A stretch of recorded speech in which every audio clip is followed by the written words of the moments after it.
So what happens next with the relationship? With our relationship? With you and Puff, yeah. We were cool, and we were going places, doing things as far as like going to different parties, different clubs, making sure doing Atlanta. He doing Bad Boy Weekend in Atlanta, Detroit. We going to fights and everything like that, and nothing. We just cool.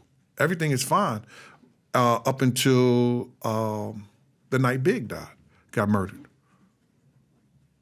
What did you see that day? When me and Puff touched down in California, we were going everywhere. You understand? He got connected with Sally Richardson, and we were going to the movies. We were going to the House of Blues, everywhere. So I called Kirk Burroughs, "Oh, your brains, I thought you said we wasn't going nowhere. Puff is going everywhere, and it's just me and him and the driver. You know, some guys might meet up with us and everything like that, but it was just me and him." He said, "Gene, I'll be out there. Y'all gonna be all right?" I said, "All right, cool." Prior to that, I had got a phone call from a guy called Waynesworth Hall. I think it's Waynesworth Hall. His street name was Unique, from Mecca Audio. He was a drug kingpin. He said, "Yo, Gene." The girl Dawn called me. He said, "Yo, Unique is on the phone." And I said, "Yeah?" I said, "What's up, Unique?" He said, "Vest up," and the phone hung up. Because what happens is, and I found this out, that if the feds find out it's a three-way call, they'll click off. They'll hang up the phone some kind of way. You know what I'm saying? So I called Dawn back. Dawn, I said, "Yo, Dawn, who was that?" She said, "I told you that was Unique." I said, "Unique from Mecca Audio?" Now, Dawn used to date Diddy, so I used to she knows a lot of people. So I say to Dawn, "Dawn, that was Unique?" She said, "Yeah, that was Unique from Mecca Audio. He told you, he said they coming out, they coming to get y'all." So I say, "Yo, wow, they coming to get us." So I called Kirk Burroughs. I told Kirk Burroughs we need more security. Because at the time, we only had myself, Kenny Story, and Paul. And Paul had hired a cop from Inglewood. We only got 4 security out there. You know what I'm saying? And here we got Puff, Big, and they entourage, the whole 9 yards. So he tells me that Puff is not getting any more security. I said, wow.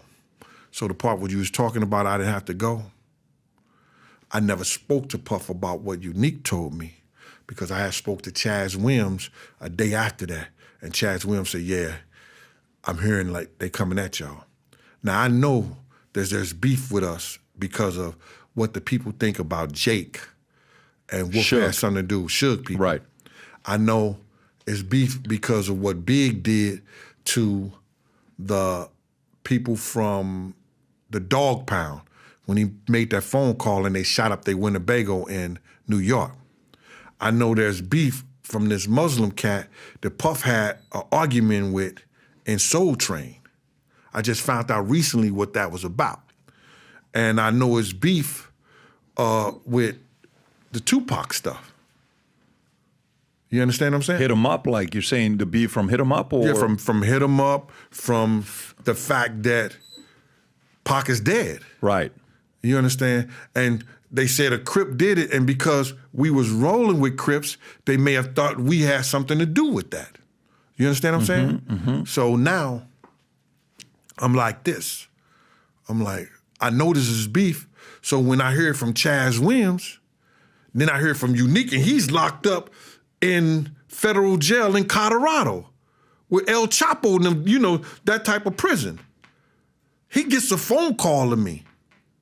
You understand? So now I'm like this. Wow, I got to tell Puff. Maybe I could stop us from going to this party and everything. So I come over to Andre Harrell's house. And I said, yo, Paul, I need to speak to Puff. Puff says to me, Paul said, he's upstairs. I said, yo, Puff. He came down to the steps. It was him, Kim, they had white robes on.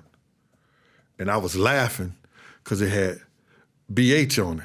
Beverly Hills. Yeah, I said, he stole that. See, he took that damn robe out the Beverly Hills Hotel. It's classic. Yeah. So I'm like, I'm laughing. I'm looking at him, but I'm kind of laughing at myself. I was like, yo, he took that damn rose out the Beverly Hills Hotel. So he said to me, I said, yo, Puff, I got some intel, bro. He said, what's up, Gene? I said, I got some intel that people gonna come and try to kill us. He said, Gene, I don't wanna hear that shit. I don't wanna hear that shit, Gene. I said, you don't wanna hear that shit? F what you mean you don't wanna hear that shit? He said, yo, Gene, you ain't gotta go if you don't wanna go. In these uncertain times, if there's anything we need people to believe the future looks bright. So if you've heard about me saying this mission to you, we're on a mission to get 1 million people to wear this gear, and this is what we're doing. If you buy one of these hats, there's a category of buying one hat, getting the second one free. If you haven't yet worn this gear publicly, go ahead and test it out. Buy some of the gear, wear it in public, and see how many people will stop by and say, you also watch Valuetainment? You also follow PBD Podcast? I do too. Place your order. Go to vtmerch.com, click on the link above or below, place your order, and represent the VT and the PBD Podcast gear. Got up from the table and walked out the door. When I walked out the door, guess who's out there? The Notorious Big in this green Chevy Suburban.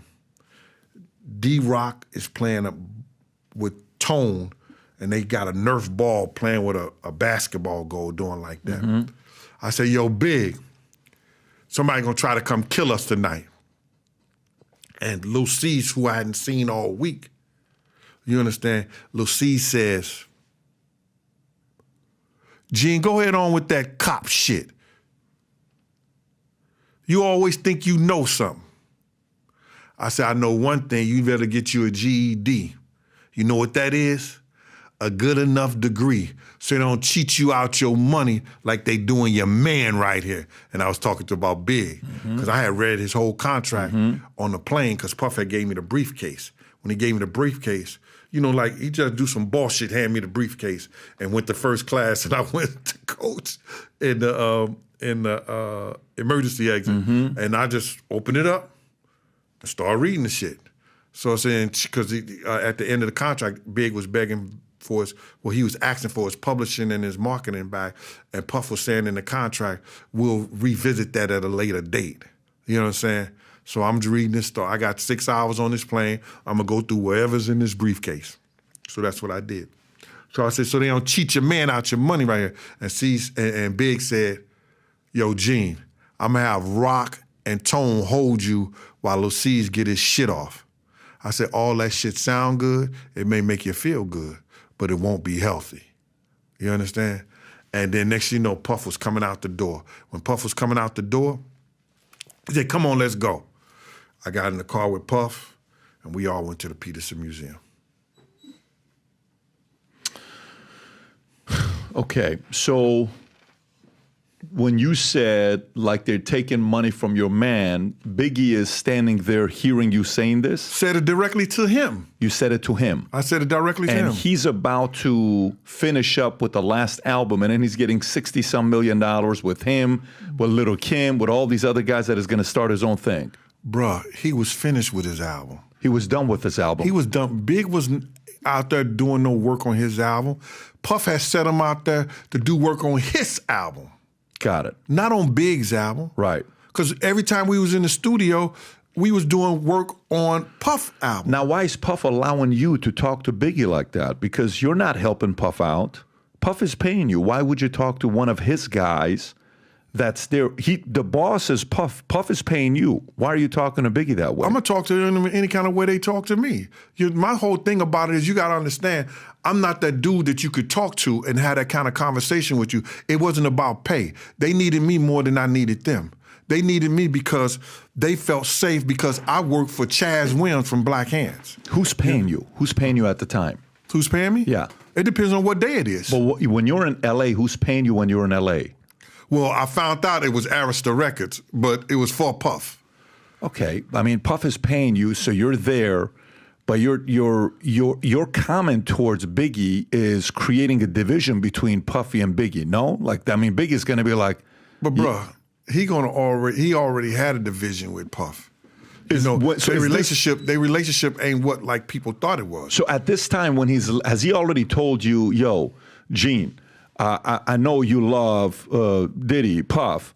If you didn't love him, we had that conversation a week before that. Well, I'm telling you, you'd go with him. So everybody at this point, does everybody know he's gone? He's moving on. He's doing his own thing. I think Puff knew it too. Puff knew it. Had they had the conversation yet or not? I don't know yet? if they had that conversation. So is that public or did somebody leak it to Puff? Like Puff is learning from somebody else that told him about Biggie's going to be doing his own thing. Bruh, if you got to understand this, Clyde Davis and them had spent a lot of money, you understand, to make Big into a superstar.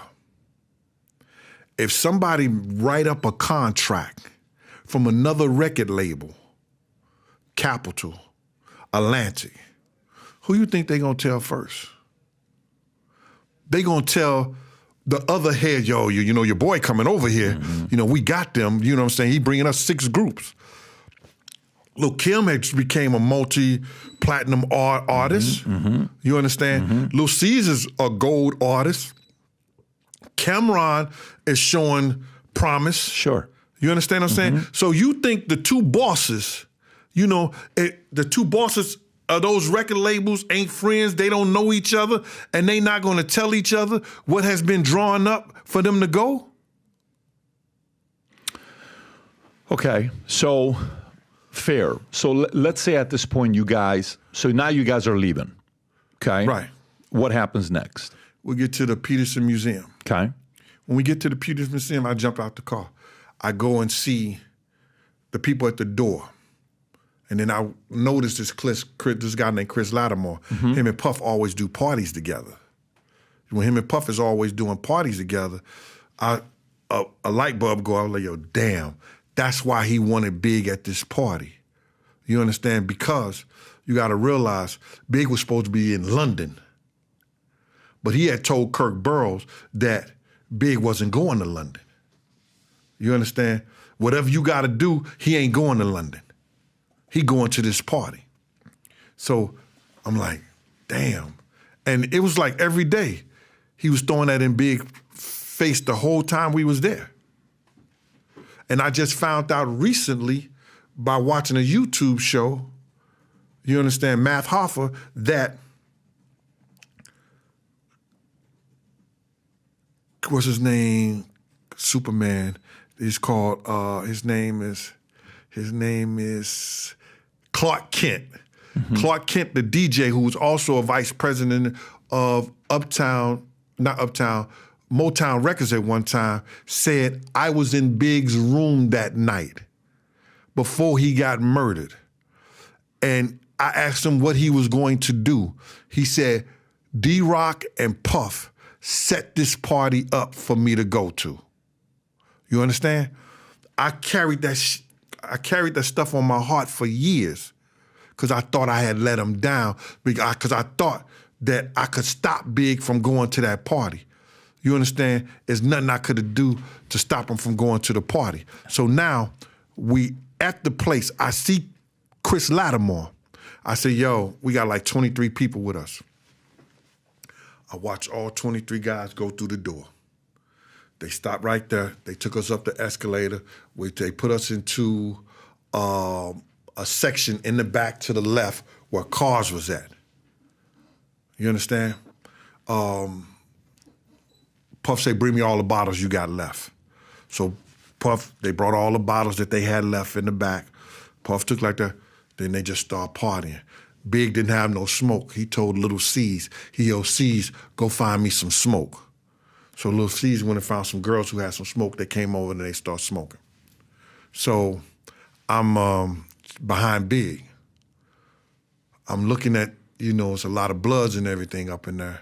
So I take my gun and I put it behind my back, and I kept my arms behind my back with my gun out. You're standing like that? Huh? So I would know if you're standing like that. Yeah. You're standing like that. Yeah, I'm like that. Yeah, I'm like this with my hands behind my back. You have a suit, you have a jacket, what do you got on? No, I got a Mecca Audio black shirt with the number 4. Okay. So I can tell that you're carrying. If the average guy's gonna know you're carrying. Okay, right. Got it. Right. And you're behind Big at this time. Big. Okay, I'm tracking. Big. They say they're about to close the place. What time is it at this time? Probably about 11:45, Okay. close to 12 o'clock, something like that. And they about to close the place. So then I said to one of the dudes, Paul, I said, "Yo, Paul, you good?" He said, "Yeah, I'm good." I said, "Here, hold this." And that was a Glock 26. I gave it to him. You understand? Because I had another weapon on. I had my personal weapon. I had my personal weapon on me, and I had a Glock 26. And I said, "Yo, hold this. I'll be right back." I went downstairs and got the cars and put them right in front of the door. Big car and our car. You know what I'm saying? So when Big comes out, because it's going to take him a long time to walk out, that we'll be right there. We didn't have to wait for the cars or anything. So Big comes out, everybody comes out, we walk. It's taking time. I go back upstairs, we walking real slow, because Big could barely walk. They was pushing him around Cali in a wheelchair. You understand? He didn't want that look when he went upstairs, so he came up on a cane. I think he had fractured or broken his fibula bones in his thighs or something like that. So he wait time, he gets in the car and everything like that. So then I'm thinking we ready to go. And we were supposed to be going to Steve Stout's house. Steve Stout was a producer.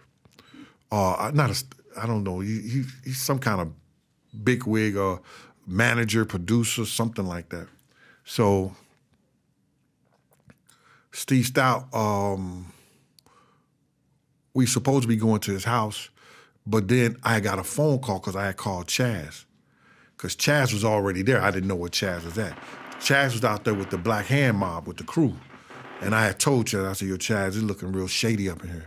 So Chaz was coming from Steve Stout's house down to our house. Down to the Peterson Museum. So he said, "Yo, don't go up to y'all don't go to Steve Stout house. But what good is to tell Puff?" So the 23 people that came in with us, it was only 12 of us leaving. Oh no, 11 of us leaving. 23, 11 leave. Yeah. 12 stay. 11 stayed. 12 had already went to Steve Stout's house. Got it. Okay. You know what I'm saying? Because they were probably feeling a certain kind of way up in that Peterson Museum. Sure. You know what I'm saying? What kind of disciples are those? How many of them are alive today? Most of them? Those 12? That left. Yeah. They're alive. Most of them. Most Okay. of them alive. So 11, you guys leave. Right. What happens? So now everybody gets in the car. So I'm like, "Yo, come on, let's go. Let's go." And Puff said, "We got to wait for Paul." That's Paul and I think it's Reggie Blaylock. I'm not for sure. The officer from Inglewood. I didn't never get a chance to meet him. It's usually when you do a security detail, people gonna come meet you and everything like that, but I never met him. So we waiting for them to get their car out. 7 to 8 minutes later, this guy from the Nation of Islam that had a blue suit, white shirt, blue bow tie, come walking down the block. When he gets to I peeked right there. When he gets to the third or second car, I just come out. And I'm come out, at this time when we outside, I have my gun up under my shirt and I just lowered it. He looks me in the eye, I look him in the eye. He don't say nothing. He don't say a thing. He just turns around and walks back down the street. So I see him go about 3 cars, because all the cars was lined up in a space right there. And after the third or fourth car, I went back into the driveway to say, yo, man, where your cars at? Let's go, let's go. You understand? So we had to pull up out the driveway. So we pull up out the driveway. Now we lined up to the cars that are lined up on the street. We lined up on the cars when they're lined up on the street. You know what I'm saying? So now, I'm like, yo, Paul, what's up, man? He said, yo, he getting the car out now. So the Reggie dude pulls up with the car, right? So I said, y'all ready to go? He said, yeah, we ready to go. So then I say, Paul, follow us. You know what I'm saying? We right there. Big is right here. Me and Paul is at his car. Big Driver is right there. A Big Driver, G Money and everything. I'm looking at him and I'm looking at Paul. Yo, y'all follow us. All right? Follow us. You understand? Paul said, okay. Paul goes back to his car. I stands on side of the car. I got my left arm on the top of it, and my arm on the guardrail with my gun out, right? I got my gun out. I get on the side rail. Puff said, yo, Gene, get in this car. We don't need that. I said, how the fuck you, I'm sorry about that. Totally fine, go. Right. He said, how the F you gonna tell me how to do my job? How you gonna tell me how to do my job? He said, yo, Gene, get in here. I said, man, what are you talking about getting in here? How you gonna tell me how to do my job? He said, get in here or you ain't gonna work another day for Bad Boy. So it wasn't so much I was thinking about working for Bad Boy. It was the fact that I know it's beef out here. And if I don't get in this car, how I'm gonna get home? I'm gonna get back to the Beverly Hills Hotel. And then so then I gets in the car. As soon as I get to this car, he pulls his seat all the way back. So now my legs are sideways. I said, man, what the F you doing? I said, yo, Kenny, run the next 3 lights. Run the next 3 lights, Kenny. He said, why? I said, Kenny, let me drive then. If you ain't gonna run the next 3 lights, let me drive, Kenny. Kenny takes off. We takes her from that spot. We didn't stop at it was a flashing red light. We didn't stop like that.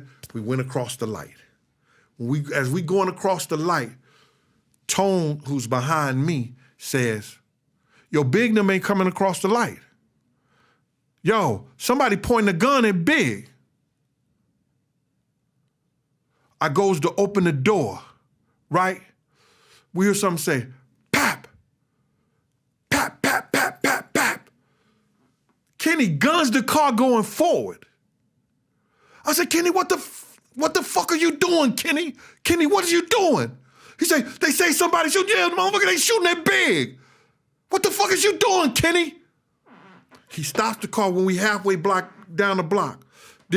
Backs up, do the U-turn, come back around. We see the car speeding out. We stop right in the middle, right in the front of Big's car with the other Suburban. Big cars look like airplane because all the doors is open. You know what I'm saying? Except his. You understand what I'm saying? All the doors is open. Nobody's in the car, nothing like that. Puff runs around to his car. Runs around on Big's side. Yo, Big, you all right? You all right? Tone said, yo, Gene, come on. Come on, Gene. Me and Tone jumped in the other Suburban and we chases after the car. We chase after the car and it seemed like we going up this hill, like a slant over there. It's like a hill going up that way. We get to the top. When we get to the top, we don't see nothing. We don't see nobody. We don't see nothing. We don't see nobody. I said, yo, Tone, man, let's get back. Because those cats ain't got nothing. You know, Kenny, he does security. He got a gun. The officer got a gun. But was nobody there. So when we get back, you understand? D-Rock them is coming up. D-Rock, Lil C's, Paul, now they coming back. So we was going about probably 3 to 5 minutes. You know, chasing the guy right there. and then don't see him no more. So we come back. D-Rock is walking around with his hands on his head talking about, oh, they got my man. They got my man. Big is still alive. Wasn't thinking. Right through the driveway, it was ambulance, cops, and the fire department. Somebody called 911. They calling 911. Why didn't they respond? They right through the driveway. They right through the driveway. Nobody responds. And so then I'm down there. I went down there, and not one time I was thinking, I'm thinking, yo, usually somebody who do some shit like that, they come back to the scene to see if anybody talking, if anybody doing like that. So I'm not thinking like, yo, stupid ass, go across and get the police, go across and get the ambulance people. I wasn't thinking like that. I'm thinking like, I'm not thinking about that. But I'm thinking when they call in 911, if they right around the corner, why they don't come through there? You understand what I'm saying? So Paul comes down to me and he said, yo, Gene, we about to go. And as we was about to go, it was this rapper, producer on the phone. We know him as DJ Quick. He says right out of his mouth, he says, yo, I think they got one of them bad boy niggas. They said they was gonna get him. So then Paul grabs me, like, yo, Gene, come on. Because I was gonna step to him. We about to go. So that's when we got in the car, and Puff got in the car behind Big. G-Money is driving, Kenny is driving that car, and then Tone is driving our car, and we following them to the hospital. And we come to find out that the hospital was only 2 blocks away. Kenny took us to a hospital that was 30 minutes away. Get out of here. 30 minutes away. 30 minutes away. When were you in the car with Biggie, or no? You're in the other car. I'm in the car with Tone. When does Biggie die? Listen, this is what happened. When Kenny got in the car, yeah, and Puff said, yo, I told him, yo, stay right here and let the ambulance come to us, y'all. And Puff made the decision. No, we going to the hospital. Kenny, you know where the hospital at? So then Kenny said, yeah, I know where the hospital at. Somebody told me it was a hospital 2 blocks away from the Peterson Museum. Okay, so you guys go to Cedars-Sinai. Right, but it took us like 30 minutes to get there. And by the time you get there, is he already dead in the car or not yet? No, I couldn't even tell you. Because what I did was I said, whatever y'all do, don't let him go to sleep. Keep him up. Don't let him close his eyes. Keep him up. That's his last word. And then Kenny said, I'm going to take you to the hospital, Big. Big, I'm going to get you to the hospital. And the last words I heard Big said, just do it. I said that shit could have been a Nike commercial. Did you see him? Did you look at him when he's shot? You spoke to him when he's shot up? Yeah, I spoke to him. And I didn't speak to him. Kenny, I'm in front of him. When Puff got in the back seat of him, in the back seat, and I'm telling you, whatever y'all do, don't let him go to sleep. Don't let him go to sleep. I'm in front of him. I'm in front right here in Big, talking to Big. Y'all don't let him go to sleep. Yo, Big, stay up, Big. Don't let him go to sleep. And then boom. And then Kenny said, yo, Big, I'm gonna get you to the hospital. And Big just said, just do it. That's the last thing I heard him say. In these uncertain times, if there's anything we need people to believe the future looks bright. So if you've heard about me saying this mission to you, we're on a mission to get 1 million people to wear this gear, and this is what we're doing. If you buy one of these hats, there's a category of buying one hat, getting the second one free. If you haven't yet worn this gear publicly, go ahead and test it out. Buy some of the gear, wear it in public, and see how many people will stop by and say, you also watch Valuetainment? You also follow PBD Podcast? I do too. Place your order. Go to vtmerch.com. Click on the link above or below. Place your order and represent the VT and the PBD Podcast gear. So if you like this clip and you want to watch another one, click right here. And if you want to watch the entire podcast, click right here.